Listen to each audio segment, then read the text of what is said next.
जय हिंद और आप सभी का स्वागत है आपके अपने YouTube चैनल प्रीतम एकेडमी परिवार में। और मैं हूं पंकज कुमार। तो जैसा कि आपको पता होगा कि हम लोगों ने आपके बोर्ड एग्जाम के लिए एक टॉपिक वाइज, और ये टॉपिक कैसे होंगे तो इंपॉर्टेंट टॉपिक वाइज एक सीरीज जो है आपके इस प्रीतम एकेडमी के चैनल में हम लोगों ने लेके आए हैं।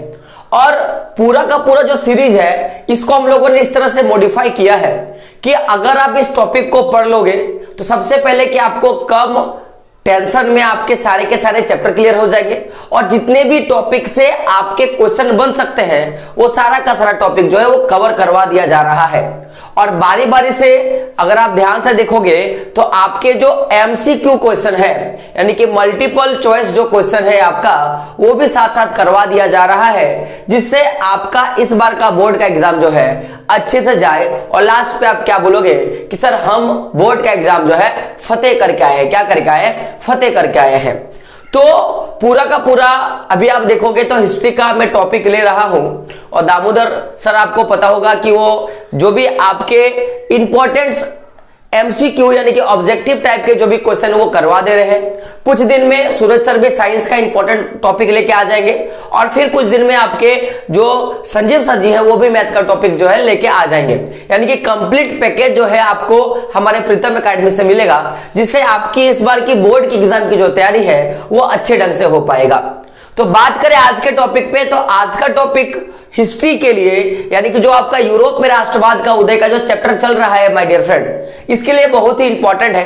क्यों? क्योंकि इस चैप्टर में यानी कि इस टॉपिक पे हम लोग देखेंगे जैकोबिन क्लब के बारे में। किसके बारे में? जैकोबिन क्लब के बारे में। और दूसरा देखेंगे कि जब नेपोलियन राजगद्दी पे बैठा तो राजगद्दी पे बैठने के बाद जो भी उसका एक शासन का जो भी क्षेत्र आया, जितना भी एरिया उसका शासन का आया, उस क्षेत्र में अपने शासन को कुशल बनाने के लिए नेपोलियन के द्वारा कुछ बदलाव किए गए, कुछ काम किए गए। तो आखिर वो काम क्या था इसके बारे में बातें करेंगे, क्योंकि नेपोलियन का जो शासन क्षेत्र में जो काम किया गया उससे एक दो पॉइंट जो है आपके ऑब्जेक्टिव टाइप के क्वेश्चन जो है पूछे जाते हैं। और अगर किसी कारण अगर कभी भी अगर लाइफ में अगर पूरा का पूरा अगर आपका सब्जेक्टिव एग्जाम होता है बोर्ड का एग्जाम का, तो ये वाला जो क्वेश्चन है आपका कि नेपोलियन जब शासन पे आया तो अपने शासन वाले क्षेत्र को कुशल बनाने के लिए नेपोलियन ने क्या क्या कदम उठाया या क्या क्या काम किया, ये बहुत ही मोस्ट इंपॉर्टेंट टॉपिक आपके लिए हो जाता है और ये पूछा भी जाता है माय डियर फ्रेंड। तो अभी तक आपको पता होगा कि हम लोगों ने करीबन आप देखोगे तो 3 वीडियो हम लोगों ने इस पूरे के पूरे चैप्टर पे हम लोगों ने लिया है अभी तक। एक तो आपका अनसेट एनन पे था, दूसरा हम लोगों ने जोसेफ मैथ्सनी पर लिया, और तीसरा हम लोगों ने देखा था फ्रांस की क्रांति और राष्ट्र का विचार। दैट मीन्स वहां यानी कि जब फ्रांस में क्रांति हुआ तो क्रांति किया किसने भाई? क्रांतिकारियों ने। तो क्रांतिकारियों ने जब फ्रांस पे क्रांति कर दिया तो क्रांति के बाद अपना जो शासन क्षेत्र पाया क्रांतिकारियों ने, तो उस पे किस तरह का बदलाव किया इसके बारे में हम लोगों ने बातें की हैं। तो अगर आपने ये 3 वीडियो अगर नहीं देखे हैं तो वो 3 वीडियो क्या करें, चैनल पे जाके आप देख ले, आपको चैनल में वीडियो मिल जाएगा। तो बात करते हैं आज के टॉपिक पे। तो टॉपिक में सबसे पहला आपका क्या है? जैकोबिन क्लब पर टिप्पणी, यानी कि जैकोबिन क्लब क्या है हम लोग इस पे बात करते हैं। तो जैकोबिन क्लब पे जानने से पहले आपको जानना पड़ेगा कि फ्रांस में क्रांति हुआ 1789 में। आपको पता होगा कि पहली क्रांति फ्रांस में हुई थी, और उसके बाद क्या किया गया? लुई सोलवा को गद्दी से हटा दिया गया। तो आखिर लुई सोलवा को गद्दी से हटाने का क्या कारण था? हम लोगों ने इसके पीछे वाले वीडियो पे हम लोगों ने देख लिया था क्या क्या मेजर कारण था। तो पहला कारण आपको पता होगा कि लुई सोलवा एक निरंकुश शासन था। दूसरा हम लोगों ने देखा था कि ये टोटल 12 लिब्रे का कर लेके राज करने लगा। और इसकी जो तीसरी जो सबसे खराब व्यवस्था थी कि इसकी जो पूरी की पूरी एस्टेट जाति व्यवस्था जो था वो 3 भाग में बटा था, और तीसरा पूरे पॉपुलेशन का 90% था, और इन 90% को सबसे ज्यादा कर जो है थोपा गया है और कुछ मात्रा में विशेष अधिकार दिया गया था। तो इस विशेष अधिकार के कारण और जो कर लगाने के कारण क्या हुआ? फ्रांस में विद्रोह हुआ, और 14 जुलाई 1789 को क्या किया गया? बस्तिल के किले के विध्वंस के साथ ही लुई सोलवा को गद्दी से हटा दिया गया। यानी कि जब लुई सोलवा गद्दी से हटा तो आपको क्या देखने के लिए मिला, यहां पे राजतंत्र का खात्मा हुआ और प्रजातंत्र का क्या होता है, शुरुआत होता है। ध्यान सुनिएगा, क्या होता है, प्रजातंत्र की शुरुआत होती है और राजतंत्र का क्या होता है, खात्मा होता है।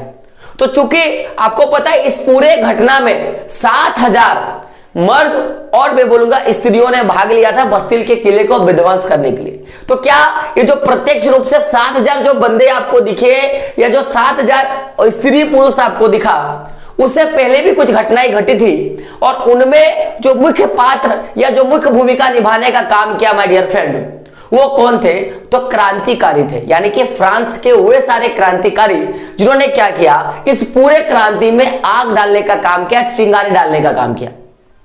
तो इन्हीं क्रांतिकारियों के द्वारा ही जैकोबिन क्लब की स्थापना किया गया। तो आखिर जैकोबिन क्लब की स्थापना करने का कुछ तो मोटिव रहा होगा, तो पहले उस मोटिव को हम लोग समझते हैं। तो जैसा कि आपको पता होगा कि समुद्र एक दिन में नहीं बन जाता, यानी कि जो पूरा विश्व एक क्रांति के रूप में दिखा और सब लोगों ने अपने स्वतंत्र राष्ट्र का मांग किया, पूरा का पूरा विश्व।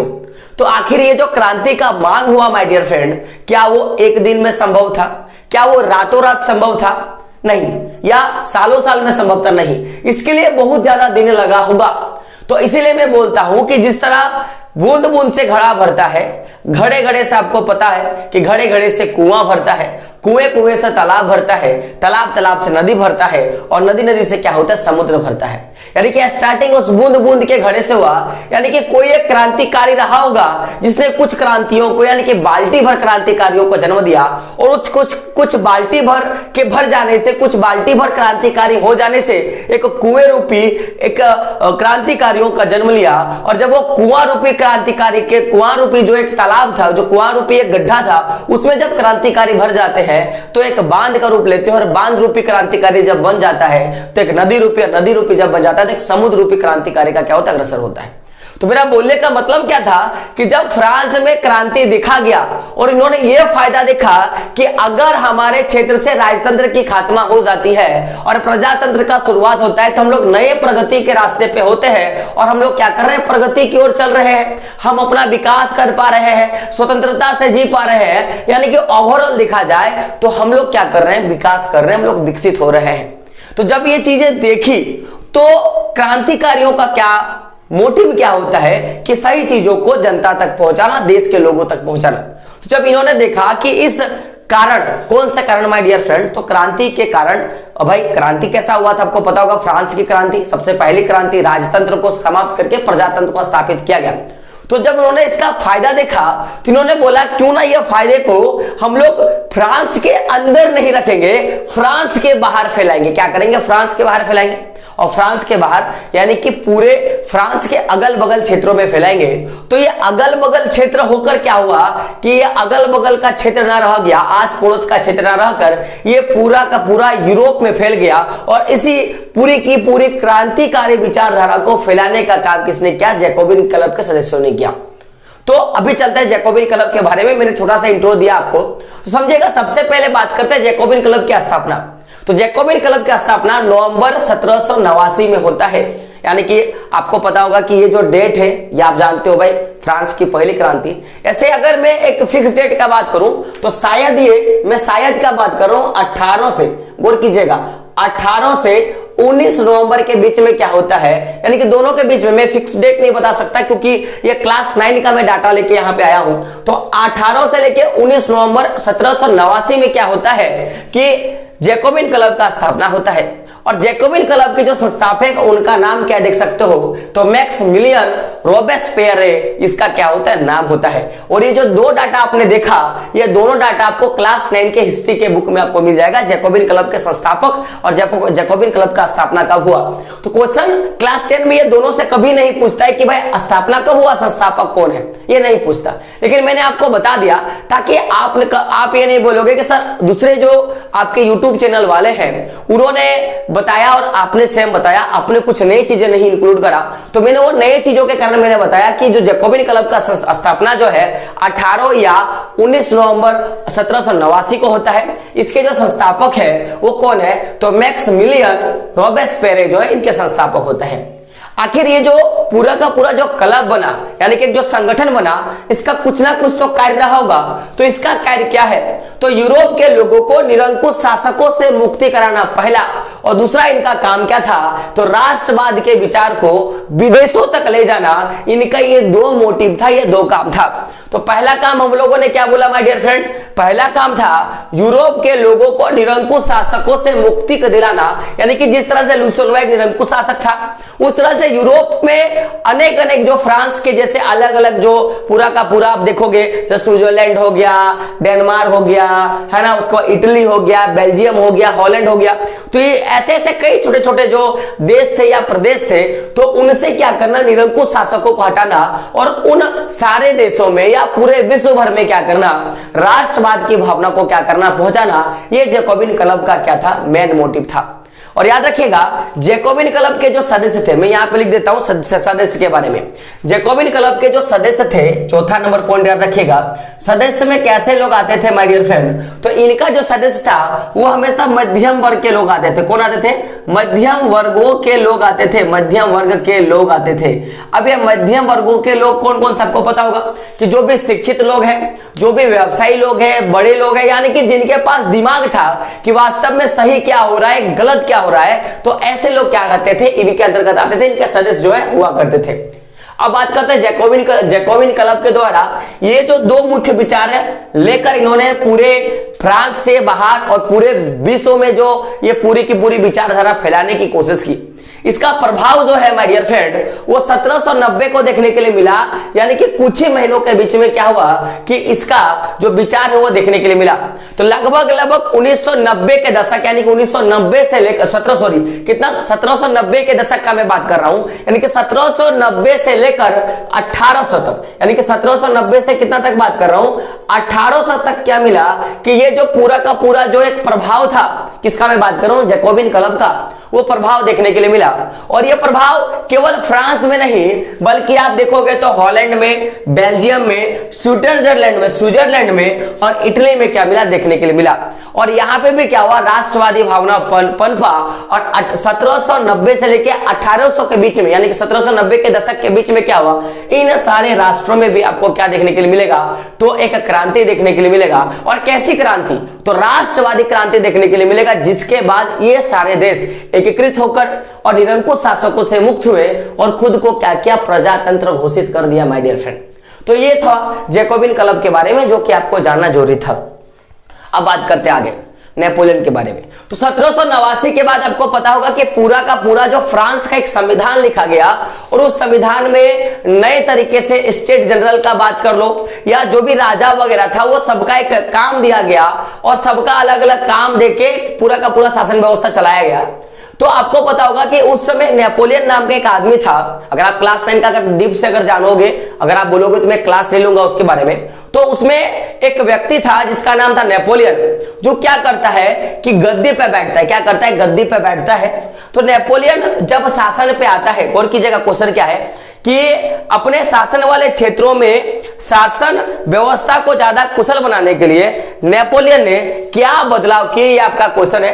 अगर आप बात देखोगे तो जेसीईआरटी का अगर आपके पास टेक्स्ट बुक है तो क्वेश्चन नंबर 5 जो है पूरा का पूरा हम लोग आंसर जो है देखने वाले हैं। तो नेपोलियन जब शासन में आया, तो नेपोलियन जब शासन में आता है उसके बाद क्या करता है? अपने शासन के क्षेत्र को ज्यादा अच्छा बनाने के लिए कुछ बदलाव करता है, कुछ टेक्निकल या मैं बोलूंगा कि कुछ मेजोरिटी में क्या करता है? बदलाव करता है। बदलाव का पूरा जो इफेक्ट है वो उसके शासन में, और शासन का जो पूरा का पूरा जो बागडोर, जितना भी बड़ा एरिया नेपोलियन के हाथ में आता है, वहां पे देखने के लिए मिलता है माय डियर फ्रेंड। तो आखिर वो बदलाव क्या था, उस पर हम लोग चर्चा करेंगे, और बदलाव से क्या लाभ और क्या हानि हुआ उस पर भी हम लोग क्या करेंगे माय डियर फ्रेंड? चर्चा करने का काम करेंगे। क्योंकि क्लास लेंदी भी हो सकता है, क्योंकि देखो टॉपिक है भाई, तो लेंदी तो होगा, तो आपको वो समझना पड़ेगा। तो बात करते हैं सबसे पहला बदलाव। गौर कीजिएगा कि फ्रांस में 1789 में क्रांति होता है, तो फ्रांस में क्या किया जाता है? प्रजातंत्र की स्थापना किया जाता है। उसके कुछ सालों के बाद नेपोलियन क्या करता है कि उस पूरे क्षेत्र में इस तरह की एक व्यवस्था लागू करता है, एक जादू की छड़ी घुमाता है, और जादू की छड़ी घुमाते ही वो पूरा का पूरा क्षेत्र जो है प्रजातंत्र से किसमें बदलने लगता है? तो एक प्रजातंत्र का जो रूप तैयार किया गया था फ्रांस के जनता का, तो उसमें कहीं ना कहीं बदलाव देखने के लिए मिलता है। यानी कि फ्रांस में देखा जाएगा तो प्रजातंत्र का खत्मा और राजतंत्र का क्या किया जाता है, शुरुआत किया जाता है। किसके द्वारा? नेपोलियन के द्वारा। किसके द्वारा? नेपोलियन के द्वारा। तो पहला आपने क्या देखा कि 1789 में भाई राजतंत्र को समाप्त किया गया, प्रजातंत्र को लाया गया। लेकिन जैसे ही नेपोलियन सत्ता पे बहाल हुआ, फ्रांस की राजगद्दी पे खुद को आसीन कर दिया, खुद को बैठा दिया, तो उसी के साथ इसने जिस तरह की काम और जिस तरह के काम करने की कोशिश की, किसने? नेपोलियन ने। तो उससे आप तो 100% ये बात बोलोगे कि इसमें उन्होंने क्या किया कि प्रजातंत्र को खत्म किया और किसका किया? राजतंत्र का स्थापना कर दिया। क्योंकि मैंने ये पहले भी आपको वीडियो में बताया था कि ऐसा उसने किया था। तो भाई पहला तो ये काम करता है।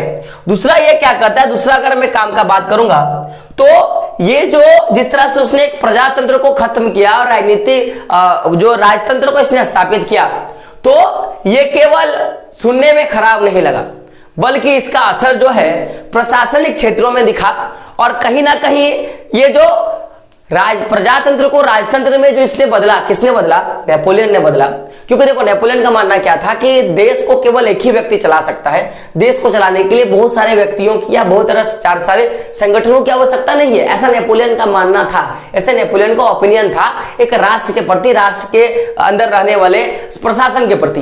तो उसने क्या बोला कि भाई सबसे पहले तो प्रजातंत्र को खत्म किया, राजतंत्र की व्यवस्था इसने लागू कर दिया। अब दूसरा क्या काम करता कि ये जो पूरा का पूरा जो एक ढांचा तैयार किया, इस ढांचे में आपको कहीं भी नहीं लगेगा किसने कोई गलत काम किया, क्योंकि ये जो पूरी की पूरी व्यवस्था नेपोलियन लाया, ये कहीं ना कहीं एक अच्छा साबित हुआ, एक असरदार साबित हुआ। तो प्रशासनिक क्षेत्रों में ये इसने क्या किया कि क्रांतिकारी सिद्धांतों का क्या क्या समावेश किया। यानी कि क्रांतिकारी जिस तरह से एक राष्ट्र को चाहता है और राष्ट्र के लोगों को, राष्ट्र के प्रतिनिधियों को चाहता है, उसी तरह इसने क्या किया, अपना काम किया। तो पहला तो क्या किया, प्रजातंत्र की खात्मा किया और राजतंत्र का क्या शुरुआत किया। और अपना जो प्रशासनिक क्षेत्र आता है, जो प्रशासनिक कार्य होता है, उसमें इसने क्या किया, तो क्रांतिकारक सिद्धांतों का क्या क्या समावेश किया माय डियर फ्रेंड। तीसरा काम इन्होंने क्या किया कि इन्होंने क्या किया कि जब शासन में ये आ जाते हैं तो 1804 में, डेट याद रखिएगा कब का बात है, 1804 में। कब का बात है माय डियर फ्रेंड? 1804 का बात है। उस समय ये क्या करते हैं, एक नागरिक संहिता, क्या करते हैं? नागरिक संहिता।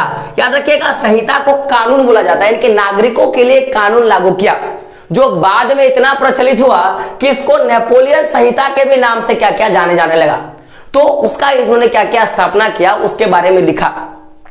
अब क्वेश्चन आपका पूछता है, ये क्वेश्चन आपका हर साल पूछा गया कि बताइए कि भाई नागरिक संहिता या नेपोलियन संहिता की स्थापना नेपोलियन के द्वारा कब किया गया? तो 1804 में किया गया। कब की घटना? 1804 में किया गया। तो भाई ये जो इन्होंने संहिता लागू किया, नागरिक संहिता बोल लो या आप क्या बोलो, नेपोलियन संहिता बोल लो, तो इसका इन्होंने जो पूरा का पूरा कानून का किताब बनाया, एक संविधान जो बनाया, जिस तरह हमारे देश में संविधान है, उस तरह नेपोलियन ने क्या किया कि अपने शासन क्षेत्र को अच्छा बनाने के लिए सबसे पहले इन्होंने क्या किया, ये दो काम तो किया। तीसरा काम इन्होंने क्या किया, तो अपना एक संविधान लागू किया, अपना एक संविधान बनाया। और कैसा संविधान बनाया? लिख के एक संविधान बनाया। तो ये संविधान किस तरह का था? तो ये जो नागरिक संहिता का बात कर लो, ये जो नेपोलियन संहिता का बात कर लो, ये किस प्रकार कार्य करती थी, किस किस चीज के लिए ये लिखा गया था, उसके बारे में बात करते हैं। तो सबसे पहले इन्होंने क्या लिखा कि जो भी जन्म आधारित विशेषताएं मिलती है हमारे देश में, जन्म आधारित विशेषताएं, जैसे आपको पता होगा कि पादरी वर्ग को छूट तो छूट दिया जाता था, किसी प्रकार का कर नहीं। कुलीन वर्ग यानी कि दूसरे स्टेट के लोगों को क्या दिया जाता था, उनको कर वसूल करने का पावर था और वो कर कभी नहीं देते थे। और तीसरे वर्गों को क्या दिया जाता था, तृतीय स्टेट के लोगों को कर देना पड़ता था, ताइद और ताइल नाम का कर देना पड़ता था। तो इन्होंने क्या किया कि जो भी जन्म सिद्ध विशेषाधिकार है, यानी कि जो जन्म से ही क्या मिला, विशेषाधिकार मिला, उसको इन्होंने क्या किया, समाप्ति किया। सबसे पहला काम नेपोलियन का सबसे अच्छा काम था मेरे हिसाब से। दूसरा ये क्या करते हैं कि ये दूसरा क्या बोलते हैं कि भाई कानून के समक्ष क्या है, अगर कानून है हमारे देश में तो इस कानून के समक्ष सभी बराबर ही है। ऐसा नहीं कि आप पादरी वर्ग में हो तो आपको किसी तरह का कोई दंड नहीं दिया जा सकता, या आप कुलीन वर्ग के हो तो आपको दंड नहीं दिया जा सकता, या आप अगर एक छोटे मजदूर गरीब किसान हो, भूमिहीन किसान हो तो आपको दंड दिया जा सकता। इन्होंने ऐसा नहीं बोला, इन्होंने बोला कि सब जन्म सिद्ध विशेषाधिकार खत्म और कानून के समक्ष क्या है, सभी लोग बराबरी है, यानी कि सभी लोग क्या है, बराबर है माय डियर फ्रेंड। ये नेपोलियन संहिता में इन्होंने इन बातों को लिखा। और तीसरा इन्होंने क्या लिखा नेपोलियन संहिता में कि जो भी संपत्ति है उस संपत्ति को सुरक्षित और उनको सुरक्षा करने का अधिकार जो है वो आपको है। आप अपने संपत्ति का सुरक्षा कर सकते हो, इसमें राज्य किसी तरह का कोई हस्तक्षेप नहीं कर सकता। राज्य क्या नहीं कर सकता? हस्तक्षेप नहीं कर सकता।